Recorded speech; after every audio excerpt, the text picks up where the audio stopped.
Mmh. Bonjour. Bonjour à chacun et chacune d'entre vous. Me voici dans le groupe Femmes Lumière. Me voici en train de faire une pause. Hop.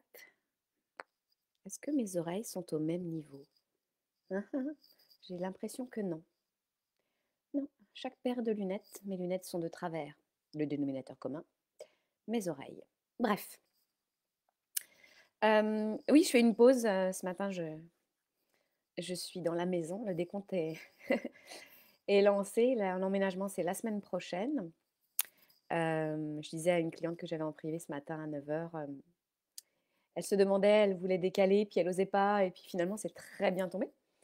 Parce que, je ne sais pas pour vous, mais parfois, quand on est lancé dans du travail, eh ben, on aime. Bonjour Françoise. On aime quand ça continue.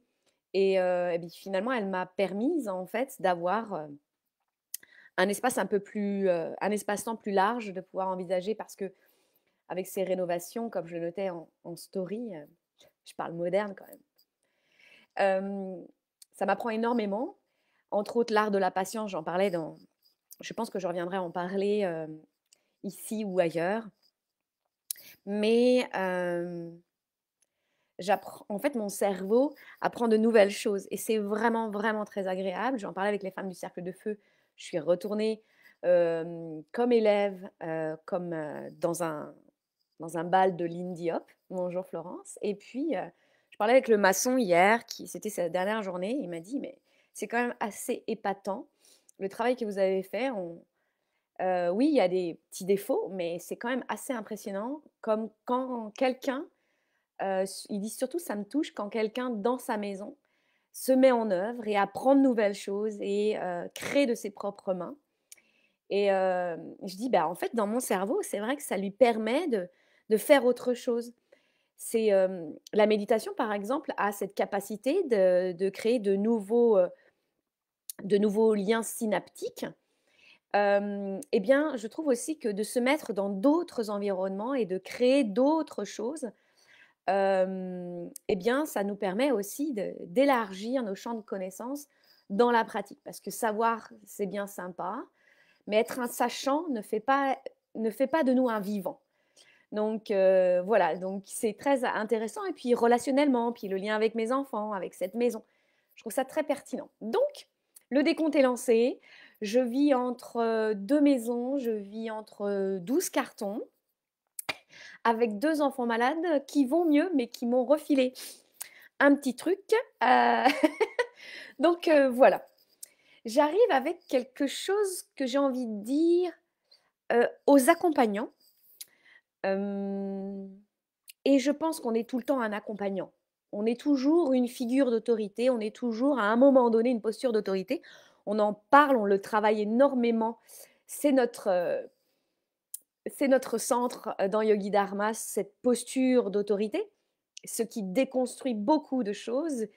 Une cliente à l'intérieur me disait elle a travaillé longuement dans l'éducation nationale, dans le premier degré. Donc pour les Québécois, le premier degré, c'est quand entre 3 ans et 11 ans. Et qu'elle n'avait jamais appris ça. Normal. Normal, ça ne fait pas partie du processus. Eh, voici ma chère Sabrina. Tu as vu, j'ai fait une pause dans le ponçage. Euh, donc, on est toutes, à un moment donné, figure d'autorité, que ce soit avec nos enfants, qu'importe. Moi, là, particulièrement, je parle aux profs de yoga, mais je pourrais parler à d'autres profs, je pourrais parler à des coachs, qu'importe. Bref, on a vu ça avec une cliente en privé et on en a parlé, ça fait partie du cycle, dans Yogi Dharma. Quand votre élève a trop confiance en vous, il est temps d'aller se bouger. Parce que, coucou Max Alex, parce que ça nourrit votre ego d'accompagnant, dont vous n'êtes plus figure d'autorité, vous êtes supérieur. Vous êtes sur votre estrade. Boum, c'est là que ça marche plus. Oui, pour moi, il y a une nette différence entre un lien de confiance et j'ai trop confiance. Vous savez, à un moment donné, énergétiquement, physiquement, dans les mots, dans le mental, dans le lien, il y a je te laisse faire Aurélie. Je l'ai vu avec mes élèves, qu'ils aient 12 ou 15, 18 ans. Ouh, ça me rajeunit. À un moment donné, ils me disaient, Madame, de toute manière, quoi que vous me disiez, on est d'accord avec vous. Waouh! Ma valeur fondamentale, c'est l'esprit critique. Quand j'étais enseignante de français, latin ou grec ancien, la valeur que je place au centre de la classe, c'est l'esprit critique et je leur ramenais ce que ça voulait dire. Krinein, ça veut dire choisir. On en parlait Sabrina, la crise, c'est important. C'est l'espace du choix. Et donc, quand ils me disent, bah, Madame, de toute manière, faites ce que vous voulez, là, c'est bon. Ça marche plus. Qu'est-ce que ça me demande de faire? D'arrêter, de respirer et d'aller voir ce qui s'en vient. Parce que, j'en parlais ce matin donc avec Sabrina, moi, c'est tout un chemin de goûter à mon expertise, entre autres, qui est la pédagogie, mais avec tout ce qui vient avec. Le côté professoral, la sachante, celle qui sait, celle qui pressent, parce qu'en plus, je pressens les choses. Mais il est essentiel quand vous sentez que c'est facile, ça coule ça y va, on y va, mais je te suis. Ton cours de yoga, il est tellement fantastique. Oui, de toute manière, un cours de yoga, il est construit de telle manière qu'à la fin, dans Shavasana, les ondes cérébrales sont en mode ils pensent qu'ils sont paix et amour continuel. Et quand ils vont dans la vie de tous les jours, qu'est-ce qui se passe? Ça marche plus. Pourquoi? Parce qu'il est intéressant d'aller voir toutes les sphères de paix et amour. Aller voir ce qui se passe. Aller leur nommer des choses. Et pas dans Shavasana, hein, on ne va pas les perturber dans leurs ondes cérébrales où ils se sentent waouh. Mais c'est dans votre champ relationnel d'amener cela, d'accueillir l'illusion. On parle de cela dans les textes anciens. Goûtez à Maya. Un professeur, un accompagnant, tient ce champ aussi de l'illusion. Vous n'êtes rien pour lui. Vous n'êtes rien. Ce n'est pas grâce à vous, c'est en partie. Vous faites partie de l'équation. N'oubliez jamais, la vie est mécanique, la vie est géométrie. Détachez-vous du regard et entrez dans votre champ. Quand la personne a trop confiance, vas-y, dis-moi. À un moment donné, quand, par exemple, dans le point de vue de la sécurité physique, mentale, émotionnelle et spirituelle et énergétique, on nomme douleur, inconfort, n'hésite pas à nommer. Mais je peux vous le dire, moi, mes élèves, je les suivais pendant 3 ans, hein, les latinistes et les hellénistes, mais il fallait que je le renomme continuellement, continuellement. Mais pas juste en mode automatique, c'est pas comme les antibiotiques. C'est de l'incarner, mince alors. De l'incarner.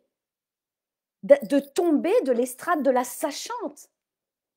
Vous tenez le champ de l'expertise, mais maintenant, votre client, votre élève fait partie de l'équation. Donc tout dépend en fait de ce que vous tenez comme éthique. Mais moi, ce que je tiens, et c'est non négociable, c'est que la personne en face de moi, elle travaille avec moi. Par exemple, en coaching en 1 à 1, comme on dit à la mode là, bon, je suis avec cette personne en face et c'est important que je sente à qui ça appartient ce que je vais dire. Il vaut mieux 10 minutes de silence que 5 minutes de conseil. Que l'enseignant se taise et écoute, que l'enseignant se taise et laisse l'élève se vivre, que l'enseignant se taise et respire avec son élève. Quand votre élève a trop confiance en vous, et bien sûr ça arrive, je viens avec tout cela les filles et les gars, je viens avec tout cela parce que ça fait partie du jeu, parce que laissez tomber, vous ne serez pas des gens parfaits. Je suis pas la prof parfaite, je suis pas l'accompagnante parfaite, je suis faite d'aspérité, je suis faite de trous, je suis faite de montagnes. Mais ne bougez pas, continuez d'apprendre. 20 fois sur l'ouvrage, revenez, disait-il. Vous le connaissez ce texte, revenez à ce podcast, revenez, arrêtez de lire 25 000 livres, revenez à l'essentiel. Coupez tout et 20 fois sur l'ouvrage, revenez. Quand l'élève a trop confiance en moi, Dans le chant, ça fait ils s'abandonnent. Donc moi, par exemple, dans Yogi Dharma, c'est ce que je leur apprends. Donc j'apprends comment moi je fais. Moi, mon but, c'est pas que les filles, elles aient le même système, c'est mort. De toute manière, c'est mort, elles n'auront pas le même système. Donc moi, je leur dis, bah, j'ai vu qu'il y avait une sensibilité là-dedans. Depuis que je suis toute petite, je suis la guérisseuse de village. Je vois à travers les corps, je sens, je pressens, je sais ce qui va se passer. Ça demande un apprentissage et beaucoup d'humilité. Mais donc dans le chant, ça fait comme si ça s'abandonnait. J'ai vraiment l'impression, vous savez, comme ça fait quand je suis allée en Angleterre, on avait ces fameux desserts de gelée là qui bougent dans le on the plate. Oh my goodness, I don't want to hear this. Donc ça bougeait comme ça, je me dis, franchement, on peut le dire, les Français sont bien meilleurs en cuisine, mais bon. Et c'est ça en fait dans le chant, quand les gens viennent et s'abandonnent, il y a un lien, parce qu'avec la confiance, il y a un lien de cœur. C'est touchant, c'est vraiment touchant. Et c'est se laisser toucher sans abandonner le territoire. Bonjour Maryse. Et waouh. Et quand je vois que ça fait un peu, ça part à la one again, je me dis Aurélie, qu'est-ce qui se passe en toi? Qu'est-ce qui se passe en toi? Parce que ça veut dire qu'à ce moment-là, je suis capable de le voir. Peut-être qu'au cours d'avant, à la séance d'avant, je m'en étais pas rendu compte. Et sachez bien, un petit truc que je fais, c'est que je prends conscience, non pas le plus du cours de yoga, de la séance, des pratiques sacrées, du mentorat, donc du je suis avec la personne, ou de la retraite, ou de l'immersion, mais des entre-deux. Ces espaces sont tellement vivants. Je vous en prie, habitez ces espaces où vous êtes et où vous n'êtes pas. Habitez ces espaces entre deux cours. Si vous avez des accompagnements, par exemple, vous avez accompagné une personne sur 10 cours. Les profs de yoga, souvent, ils ont ça, un abonnement de 10 cours. Puis on voit ça dans Yogi Club, on fait peut-être changer une autre, je vais peut-être prendre une nouvelle technique. Bon, bref. Mais tenez l'espace entre les deux. Souvent, en Yogi Dharma, ils me disaient, mais tu nous agaces, Aurélie, avec tes expressions. Tu nous dis tenir l'espace. Mais ça se vit. Donc oui, il y a des enseignements, mais la plus belle des choses, c'est de venir le vivre. Les filles dans Yogi Dharma, celles qui vont arriver pour les prochaines cohortes, j'ai trouvé, je savais ce qui manquait. Les filles de la cohorte 1, j'ai trouvé ce qui se passait. Parce que un accompagnant ne doit plus être un sachant. Un accompagnant doit être un vivant. Et c'est là où il va sentir, où il va voir. Parce que quand votre client s'abandonne, il est fluffy, all right, vous sentez rien. Moi, je sens les corps. À un moment donné, la colonne vertébrale, je la sens plus. On me dit Aurélie, je manque d'énergie. Ah bah oui, ton énergie, c'est un seau troué, quoi. Je comprends rien. Dis-moi. Bon, les gens ont l'habitude, ils me font, ouais, je sais très bien, tu vas rien me dire. Jeudi midi, dans Yogi Dharma, l'une d'entre elles, je t'embrasse si tu passes, me disait, ça m'agace Aurélie. Oui, parce que je ne dis rien. Je ne dis rien parce qu'il y a des moments où oui, je vais donner des pistes. Mais là, ce que je sens, c'est qu'elle vient là, vient me dire, parce que c'est hyper inconfortable ce qu'elle traverse. Bouge pas. Moi, je tiens la foi de manière inconditionnelle. Vous pouvez me faire traverser les enfers. Je ne bouge pas. Si un jour je pourrais vous raconter l'histoire de Perséphone, puis d'Orphée, d'Hadès, ne bougez pas, mes chers. Je suis cette Isis qui va rassembler, mais c'est pas moi qui fais le taf, c'est vous. Le taf, je crois qu'au Québec, vous ne connaissez pas, ça veut dire le travail. C'est un acronyme, ça veut dire travail à faire. Et tout de suite, là, les adolescents, quand je leur ai dit ça veut dire ça, ils parlent plus. Donc déjà que le taf, c'était pas trop leur truc, alors là, si c'est un truc de vieux, c'est moins funky. Quand mon client s'abandonne, quand ma cliente, parce que je n'ai que des femmes, les hommes, où êtes-vous? Quand les... On reviendra plus tard là-dessus, je le sais. Quand ça abandonne le territoire, ça ne travaille plus, ça stagne. Il faut accueillir ces moments-là. La personne a trop confiance en moi, elle abandonne, elle s'abandonne, elle ne sait plus, c'est inconfortable. C'est facile. Ah oui, Sabrina! Ah, coucou à ton ado!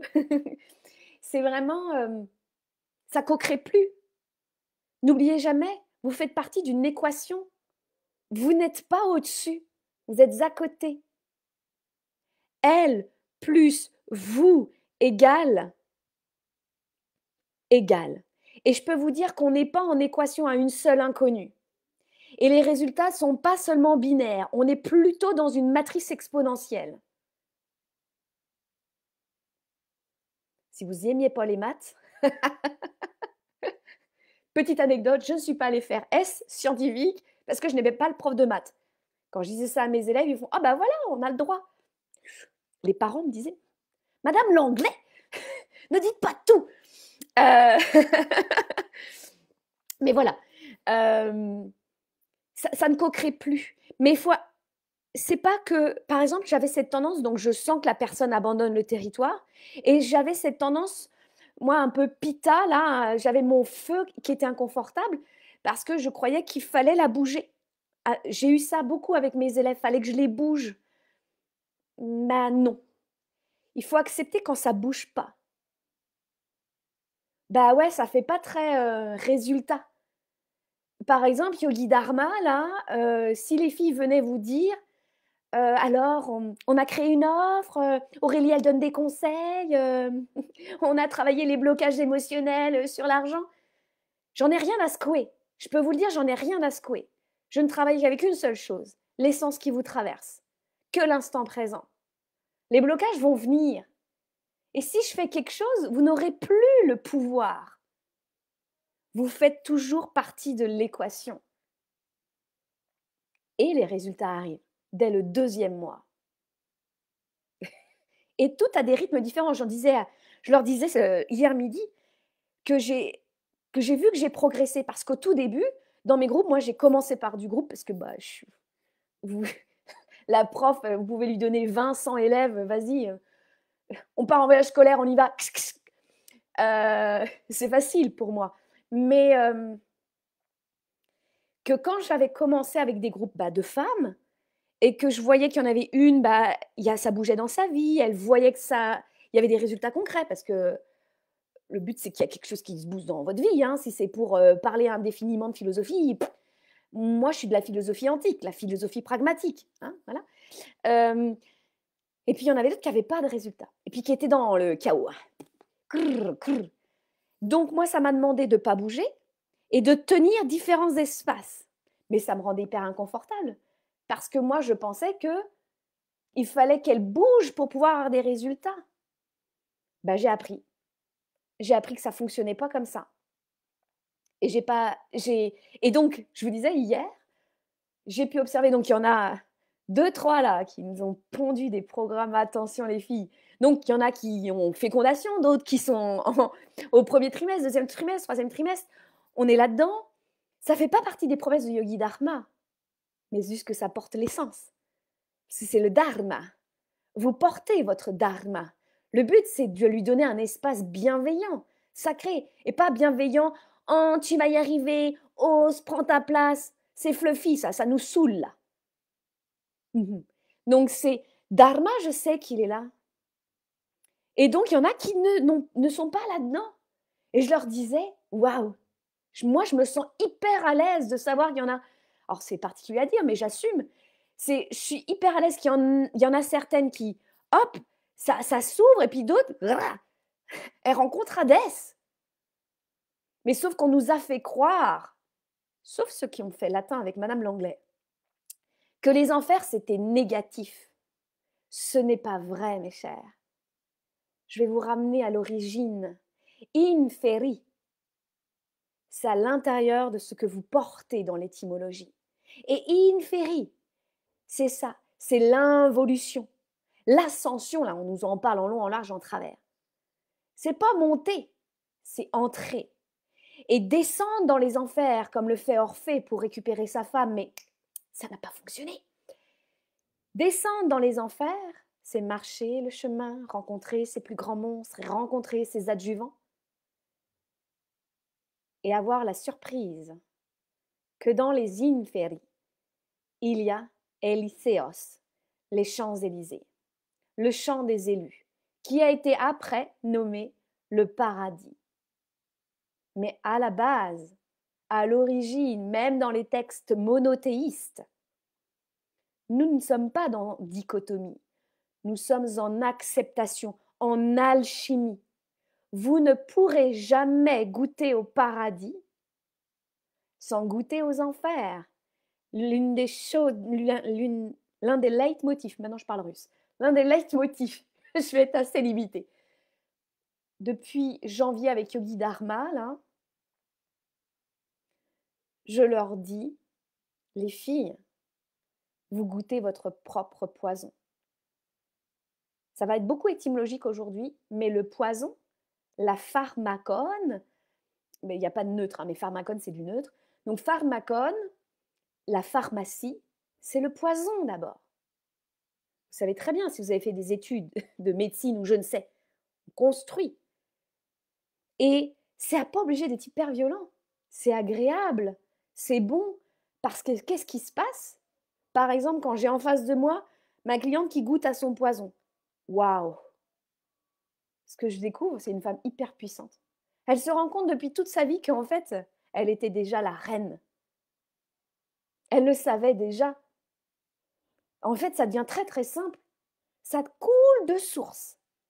Et donc, parce qu'elle n'a plus abandonné le territoire, parce que je l'agace, parce que j'ai nuancé mon accompagnement, parce que je mets en place, même pendant les processus, des nuances, afin que la personne puisse goûter quand elle abandonne, s'abandonne, trouver ses propres moyens pour revenir dans le territoire. Et ce que ça fait, c'est de développer la confiance. Puis bon, moi, vous ne me verrez pas vraiment, enfin, pour ceux qui me suivent depuis le début, je suis pas trop série sur la confiance, j'arrive pas, je suis la fille des profondeurs, mais parce que ça ne se construit pas la confiance, c'est déjà là. Enfin, confidere en latin, c'est la foi qui est déjà toute rassemblée en vous. Donc moi, si j'utilise un mot, bah, je connais le sens, donc je peux pas faire semblant. La confiance, en fait, c'est déjà là. C'est juste qu'on a mis des voiles et des voiles. Et c'est parfait, tous ces voiles. Vous êtes magnifiques avec tous ces voiles. C'est bon. Parce que on nous a fait croire depuis tant d'années qu'il ne fallait pas aller dans le négatif, il fallait pas. En fait, ça fait partie du même pôle. Regardez les piles. S'il n'y avait pas de pôle négatif, on n'aurait pas de lumière. C'est pareil dans votre champ énergétique. C'est pareil dans votre colonne vertébrale. Arrêtons de vouloir activer Kundalini. Ça va péter. Le câble, il va péter. Ça marche pas. Arrêtons de croire ce qui se dit à l'extérieur et apprenons à nous faire confiance. Je disais ce matin à Sabrina qui est partie, je lui disais, ton flair, goûte ton flair. Souvent on me demande, mais Aurélie, comment faire la différence entre l'ego et l'intuition? C'est de plonger, parce que c'est pas opposé. Parce que parfois on a une intuition qui est teintée de blessures. C'est pour ça que je dis aux filles que vous allez rarement me voir avoir des soins énergétiques par-ci. Moi, pour m'accompagner, il faut que le champ soit propre. Hein. Parce que de toute manière, mon corps ne peut pas. Il rejette. Il y va. Ce que je faisais avec certains élèves, hein, qui me disaient, mais madame, c'est dingue. Il se passe des choses. Ce matin avec Sabrina, il s'est dit des choses et il s'est surtout vécu des choses. Notre Zoom n'a pas supporté. On a dû faire Zoom avec tout éteint. Alors qu'il y a 3 semaines, on s'est vu, même hier, ça fonctionnait très bien. Alors, c'est la première fois que je fais Zoom en mode aveugle, mais c'est très agréable. Donc, votre travail, sortez les agendas, on y va, c'est est-ce que mon client a trop confiance en moi? Et vous, c'est pareil. Parce que vous êtes sûrement un accompagné, où il y a un espace où on tient l'espace pour vous, vous êtes dans une formation, des choses comme ça. Est-ce que Est-ce que j'ai trop confiance? C'est toujours une question de dentelle, de nuance. Et c'est ça qui est intéressant. Puis lâchez-vous la grappe, hein. Eh ben oui, vous allez vous voir, vous avez trop confiance ou pas assez confiance ou confiance, c'est c'est comme dans les arts martiaux. Vous connaissez ma passion des arts martiaux? Peut-être pas, mais vous pourrez aller écouter mes lectures, de Shannon Nee, la fille de Bruce. Mais c'est de mettre la main sur le thermostat et de goûter les nuances. De goûter les nuances. Parce que hier, peut-être que pour moi, j'avais trop confiance, puis qu'aujourd'hui, ce n'est pas le cas. Goûter les nuances. Laisser tout jugement, on n'en a rien à secouer. Ça ne fait pas avancer le schmilblick. Et puis, depuis le temps que vous avez taffé, vous avez vu, on le conjugue, c'est plus vrai. De toute manière, le jugement fait partie de la vie. Une pensée juge. Il y a comme un mode automatique, mais maintenant, vous la catchez. Bam, je te vois. Merci, tu peux te mettre sur le côté. D'accord? Et n'hésitez pas à demander. N'hésitez pas à demander. Parce que souvent, il y a des clients, ils me disent, mais pourquoi mes élèves de yoga, ils ne reviennent pas, ou ils ne s'engagent pas, ou ils prêtent ça en mode dilettante, et moi, mais parce que tu le prends aussi en mode dilettante, hein. Moi, par exemple, connaissant comment je travaille, et puis aussi mon rythme, ça a été un vrai choix et matériel et énergétique de ne pas faire cours de yoga le soir. Je m'occupais de mes enfants, mon compagnon n'était pas là, il est étudiant, donc je m'occupais des enfants du matin jusqu'au soir. J'avais les ados dans la journée. Aller voir des gens qui veulent faire comme sur Insta ou ah, dis-moi que ma vie va bien. Bah non, je ne peux pas te faire semblant, j'arrive pas à faire semblant. Donc voilà, même dans mon champ énergétique, les gens, ils viennent pas. Je ne peux pas. Donc assumez aussi qu'il y a des gens avec qui vous n'allez plus travailler aussi. Assumez que vous vous lassez dans vos cours de yoga. Ouais. Bon, ça va être pour la suite. J'entends ma cuisine qui me dit: «Aurélie, reviens, il faut que tu ponces, il faut que tu peignes». Mais oui, je t'entends. On n'est pas loin. Le déménagement le plus rapide qu'on va avoir, on tourne à droite, on tourne à gauche, clic, c'est prêt. Il y a un copain qui vient avec son camion, je pense, comme je lui ai dit, ça va. On va pas trop dépenser de gasoil, on va être bien. Je pense que je vais leur dire aux gars de déménagement: «Eh les gars, laissez tomber le camion, vous portez tout». Moi, je m'amuse, vous savez, mon compagnon a un diable pour, transporter les choses et donc je fais les cartons puis je me trimballe. J'adore ça. J'adore ça. J'adore le processus du déménagement, de l'emménagement, donc ça, c'est cool. Donc voilà, je vais aller reponcer, je vais continuer de poncer, je pense que je vais aller peindre parce que je vais faire la surprise à mon compagnon ce soir. Il est, il est élève, pendant 2 jours. Je ne sais pas si vous connaissez, la le spectacle Stomp, mais il est avec l'une des danseuses de Stomp, la classe et donc il y aura plein de choses à me raconter. Mais je veux lui faire la surprise que la cuisine, ah là là, elle est beauté. Lui, il a fait l'électricité et moi, il a fait la peinture. Non, mais voilà, donc je veux lui faire la surprise. Je suis tranquille, il n'est pas dans le groupe, donc je peux dire ce que je veux. Et je vous souhaite vraiment d'être dans... n'hésitez pas d'être dans la proaction, dans la réflexion. Puis n'hésitez pas, venez me dire. Oui, Françoise, venez me dire: «Aurélie, j'ai vu ci, j'ai vu ça». Parce que j'en parlais avec l'une d'entre vous avec qui je vais avoir un appel, comment on appelait ça? Un appel d'âme, 15 minutes. D'ailleurs, si vous voulez avoir 15 minutes, je peux faire un petit peu de place dans mon Calendly. Je l'ai, donné seulement, aux abonnés de ma newsletter. Alors que j'ai pas de newsletter, mais enfin bon. Si vous voulez avoir 15 minutes avec, ensemble et elle me disait: «Mais Aurélie, enfin, c'est pas un appel de vente», mais je dis: «En fait, à un moment donné, ce que je voyais, c'est que, bah, voilà, je dis quelque chose, mais vous, en fait, dites-moi des choses, dites-moi votre matière. Autrement, bah, ça retombe où je suis prof et puis vous, communiquons ensemble. Je ne peux pas vous servir, en fait. Donc, dites-moi, vraiment. Venez en MP, comme on dit, en mail. Et puis, si j'ai oublié ce qui va arriver dans ces moments-là, hein, hein, vous savez, mon cerveau, il est ailleurs. Bah, Aurélie, j'aimerais bien 15 minutes avec toi. Eh ben, n'hésitez pas. Je vous mets le lien. Et puis voilà. Donc, je célèbre ce dernier week-end dans mon appartement. La prochaine semaine va être différente. Allez, dans le update pour Sabrina, Samedi, c'est parquet, du bas. Oh là là, j'ai hâte de voir ce que ça va donner. Je suis ravie d'être avec vous, je suis ravie de vous servir. Ça fait vraiment plaisir parce que le monde a besoin d'éthique, le monde a besoin d'accompagnants solides, le monde a besoin d'un bien-être incarné, transmis depuis l'espace de la vérité. La vérité. Yes. Je vous embrasse. See you later. À bientôt.